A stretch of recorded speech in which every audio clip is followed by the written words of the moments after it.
Director general building control authority Abdul Rashid Solanki ने बल्दिया town गुलशन मजदूर colony का दौरा किया है। इस हवाले से मज़ीद तफसीलात जानते हैं कराची से हमारे नुमाइंदे जावेद महमूद अलाई से। Director general Sindh building control authority का बल्दिया टाउन गुलशन मजदूर कॉलोनी का दौरा। तफसीलात के मुताबिक गुज़श्ता रात बल्दिया टाउन गुलशन मजदूर में 6 मंजिला बिल्डिंग का पिलर ज़मीन बोझ होने की वजह से एक साइड झुक गई। इस मौके पर director general Sindh building control authority Abdul Rashid Solanki का कहना है कि बिल्डिंग गैर कानूनी तौर पर तामीर की गई।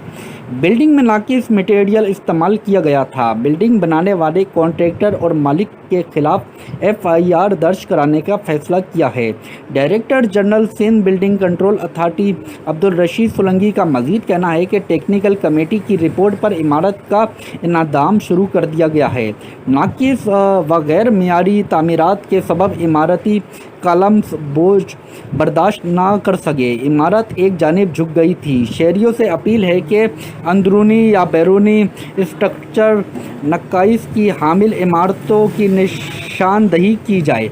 जी बताइएगा, ये जो वाक़या अफसोसनाक पेश आया इसके ऊपर क्या कार्रवाई अमल में लाई जाएगी? डिमोलिशन थोड़ी देता है। देखिए, ये तो एक तो अल्लाह का शुक्र है कि कोई नुकसान नहीं हुआ। जब 12 बजे हमें इत्तला आई थी कि ये बिल्डिंग थोड़ी सी जो है ना वो उसके छज्जे गिर रहे हैं, तो डायरेक्टर डिमोलिशन और मेरी टीम को मैंने भेजा था, जिन्होंने उस बिल्डिंग के जो लोग थे, जो ग्राउंड प्लस 6 मंजिला आप दिखा सकते हैं कि जो बनी हुई थी, उसको खाली करा लिया गया है और उसके बराबर में जो भी बिल्डिंग थी उसको भी खाली करा लिया गया है।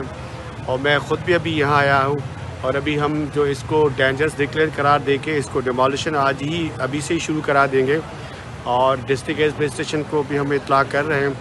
बल्कि मैं जो ये बिल्डिंग इन्होंने बनाई है, जो मैंने देखी है कि नीचे उनका कोई पानी का कोई बिज़नेस कर रहा था या जो भी था, उसके ख़िलाफ़ भी हम एक्शन ले रहे हैं। मैं अपने डायरेक्टर को कहता हूँ कि उनके खिलाफ FIR लाज कराएं कि ये जो बिल्डिंग है ये इन्होंने गैर कानूनी तौर पे बनाई है। जो 60 गज़ का या 70 गज़ की बिल्डिंग है, ग्राउंड प्लस 6 बना ली है, ये टोटली गैर कानूनी इलीगल एंड अनऑथराइज्ड कंस्ट्रक्शन है, जिसकी वजह से हम उनके बिल्डर को या ऑपरेटर को या जो ओनर है उसके खिलाफ FIR भी करें और इस बिल्डिंग को हम डिक्लेयर करा के इसको डिमोलिशन भी कराएं। सर ये भी बता